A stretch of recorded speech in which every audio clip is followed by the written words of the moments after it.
Camilla down from Yellowstone Valley Animal Shelter here, and today we're going to talk a little bit about teaching your dog to wait patiently at the door instead of just bolting right through it.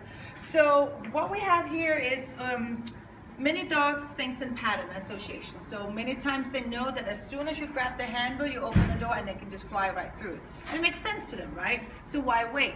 So what we're going to do is we're going to change the pattern up a little bit and kind of explain to them that if you wait until you get released, that is how you get your reward. So again, change the pattern a little bit. So in order for this kind of start, make sure you have your dog on a leash so you can prevent it from being successful in just holding up the door. And what we'll do here is, I'll try and start with sits, but usually you don't always have to do sits. So first I get the dog to sit at the door. I say yes and give a treat so they understand that is the behavior I'm looking for. I'll put my hand on the handle here. As long as the dog still sits, yes, I'll reward that. If your dog gets out of sit position as you just put your hand on the handle, you just wait for a sit again and start all over. Are you ready? See if we can get the dog's attention here. Ready? He's like, I don't want to sit anymore. Hey, sit. Good boy, yes. Can I put my hand on here without him getting up? No. Then we wait. This can take a long time, but what the dog needs to understand that if he releases himself from his position, nothing will happen. We stop the whole process of opening up the door. Now he's a little distracted. There's a lot of people walking in and out, but it's kind of to give you guys an idea at home what to do in an environment with low distractions. Ready? Good boy. Oh, now he jumps at me. We won't have that either. We just wait. I know you're very distracted. Come here, buddy. And sit. Ready? Oh, we don't even want hot dog anymore. Then I come a little bit afraid. Then we're just gonna. Yes, good boy. Yes. Oops. Sit. Good. Yes, very nice. There you go. Yes, good boy. Now I'm going to open the door up a little bit. If he releases himself, yes. I'm going to simply shut the door again. Oops. Sit. So what we want the dog to understand is only when he sits are we going to continue this whole process of opening the door until he can finally be allowed to go out through the door. Here, sit. Oh, you're distracted, buddy. Come here. Sit. Good boy. That was very nice. Very nice. Good. Yes. Try out to always to do it where your dog can be successful. Yes. So little by little. Yes. Very nice. That was a good boy. Here we go. An extra big piece.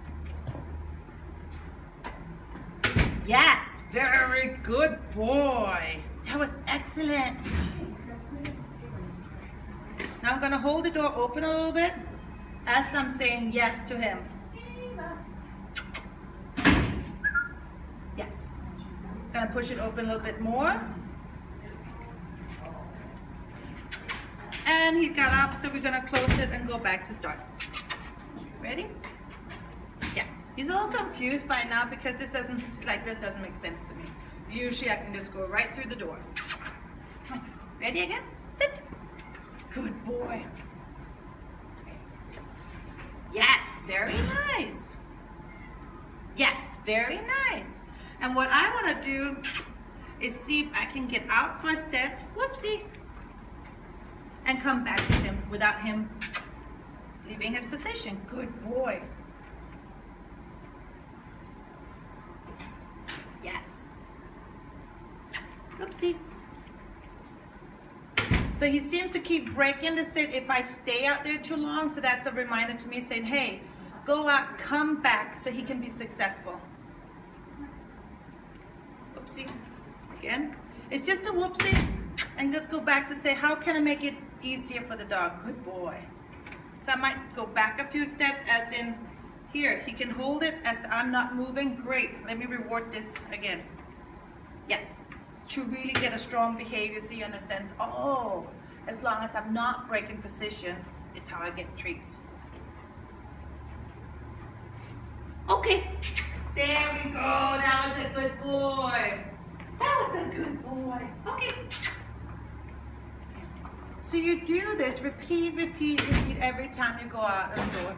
When your dog have a good, strong behavior, you can start adding the verbal cue, wait, and say, okay, so remember, your dog should only go through that door when you're the one releasing your dog to go. I hope this kind of makes sense. Take your time with this. He did really great, but he's a little confused, so we'll need to do this over and over. So every time I go to a door with him, he has to wait.